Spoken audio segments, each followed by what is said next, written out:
अगर किसी को भी ओईटी का मटेरियल्स या सीपीटी का मटेरियल्स या ओईटी नोट्स जो मैंने बनाया है, अगर किसी को भी चाहिए, प्लीज मैसेज मी और comment me on this video, और you can send your mail ID on my Instagram, और मैं आपको सबको सेंड करने वाली हूँ, एंड इट्स फॉर फ्री। ये बिल्कुल भी मैं चार्ज नहीं कर रही हूँ। मैं चाहती हूँ कि आप सब लोग जल्द से जल्द आप ओईटी एग्जाम जो है वो पास हो जाओ, और जल्द से जल्द आप यूके आ जाओ। Hello guys, welcome back to my YouTube channel. So my name is Anjana and I live in the UK. आज का जो वीडियो है इसमें मैं ये डिस्कस करने वाली हूँ कि how can you score full marks in part A listening. Listening का पार्ट ए क्यों इम्पोर्टेंट है?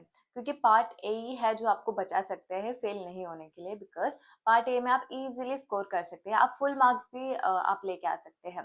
तो वो कैसे लेके आ सकते हैं, तो आज के वीडियो में आपको मैं बहुत सारे टिप्स और ट्रिक्स बताने वाली हूँ। So let's get into the video.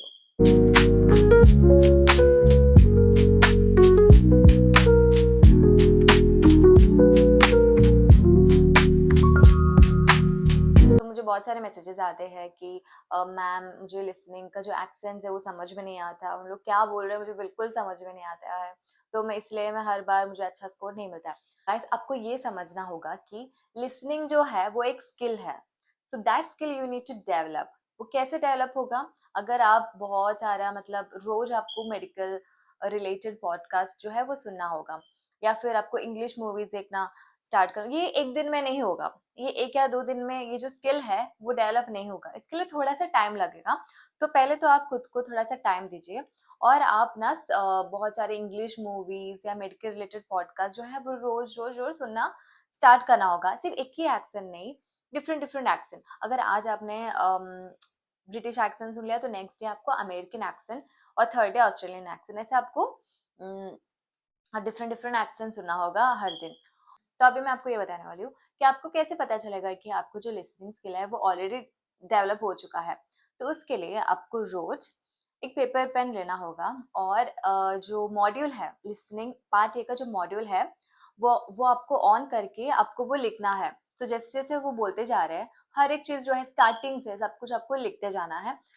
आप ये 5 मिनट्स तक कर सकते हैं, ठीक है? 5 मिनट्स आपको लिखते ही जाना है, जितना भी आपको समझ में आता है just right it down on a paper.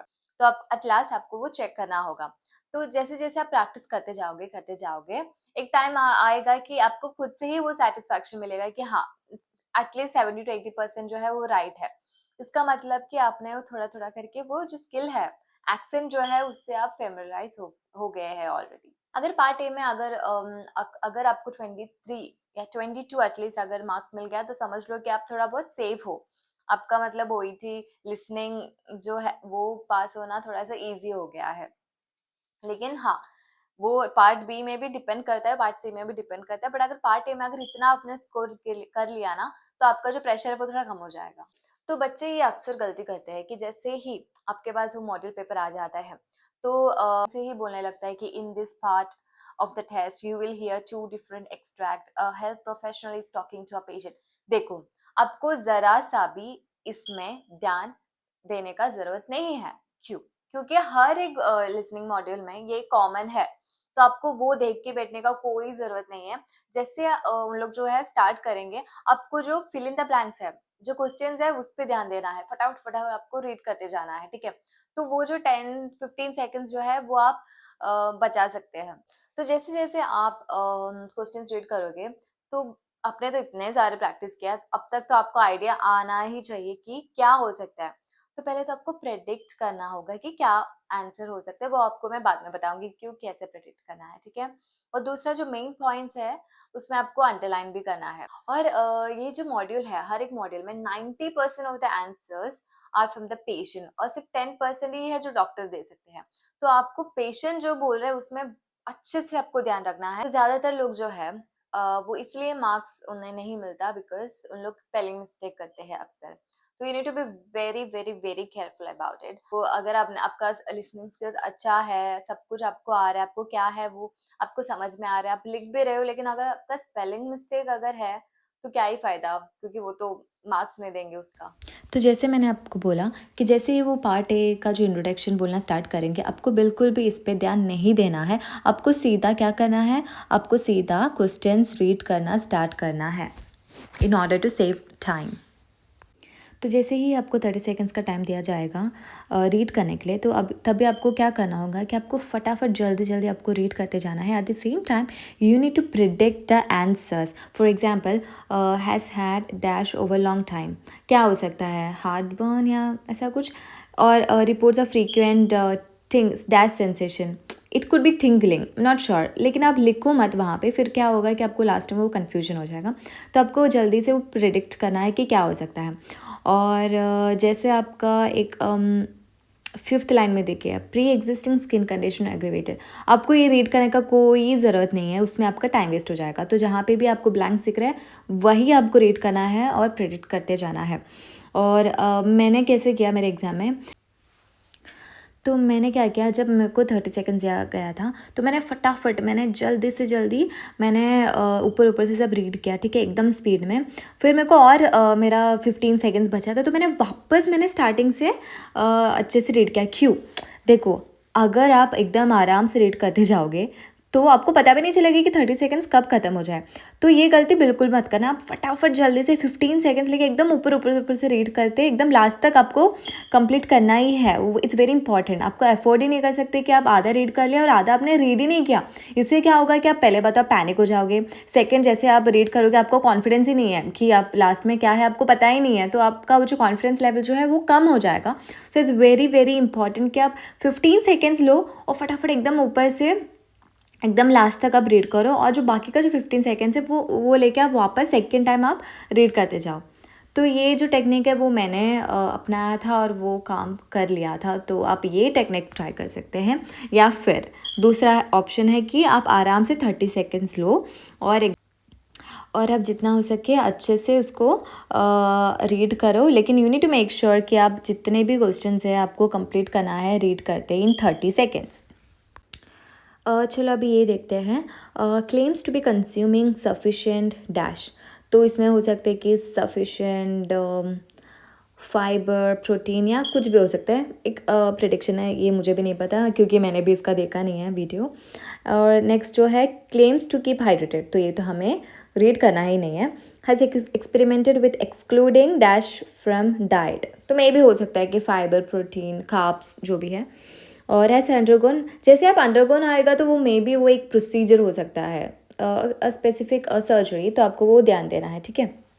और अगर आपको जैसे जैसे आप सुनते जा रहे हो आपको लिखते भी तो जाना है, तो आप ना लिखने में ज़्यादा टाइम बिल्कुल भी मत वेस्ट करना। It's very important, okay.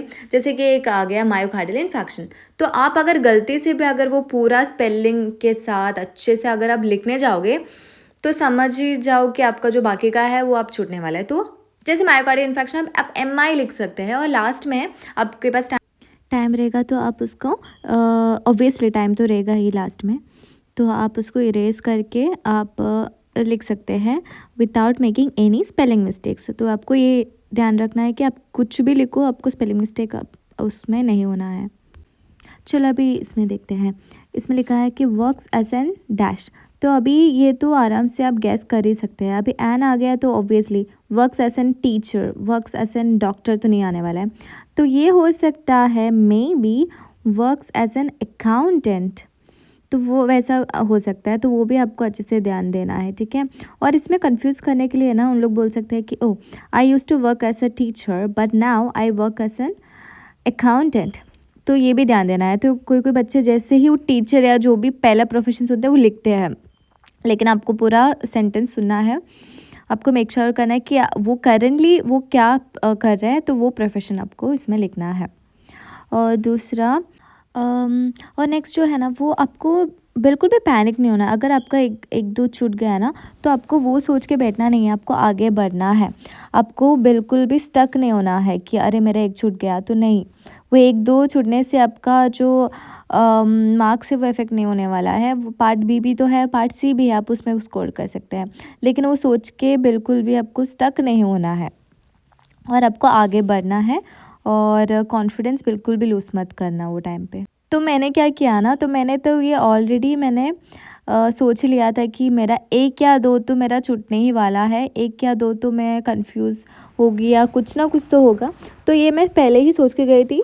और वैसे ही हुआ, इसलिए मैं पैनिक नहीं हुई क्योंकि मैं ऑलरेडी ये सोच के गई थी कि मेरा 1 या 2 तो इसमें होने ही वाला है। तो आप भी यही सोच के जाओ कि आपका एक आंसर तो ऐसा होगा कि आप शायद नहीं लिख पाओगे या आपसे छूट गया, तो यह पहले से सोच के जाओ, फिर आप वो पैनिक नहीं होंगे। तो लास्ट का जो टिप ये है कि जैसे मैंने बोला कि आपका अगर एक छूट गया, अगर आपने अच्छे से नहीं सुना तो कभी भी ब्लैंक मत छोड़ना, आपको आपको कुछ तो लिखना ही है। क्योंकि देखो, लिसनिंग में नेगेटिव मार्क्स तो नहीं होगा ना, तो इसमें आपको कुछ तो लिखना है, प्रिडिक्ट करके वो लिखना ही है। For example, complaints of lack of dash, तो लैक ऑफ क्या हो सकता है? Lack of sleep maybe. तो आपको जैसा लगता है आपको लिखना है, ब्लैंक बिल्कुल भी नहीं छोड़ना। क्या पता आपका लक अच्छा हो और वो सही निकले। तो मैंने भी वैसे ही किया था, मेरा एक छूट गया था, मुझे समझा ही नहीं कि क्या बोला, तो फिर मैंने मेरे हिसाब से जो प्रिडिक्शन है मैंने लिख दिया और शायद वो मेरा राइट भी हुआ रहेगा। एंड या और मैं फर्स्ट अटेम्प्ट में मैं पास हो गई। और मैं चाहती हूँ कि आप लोग भी जो भी मैंने टिप्स बोला है वो आप भी यूज़ करो और आप भी फर्स्ट अटेम्प्ट में ही आप पास हो जाओ। So all the very best for your exams guys.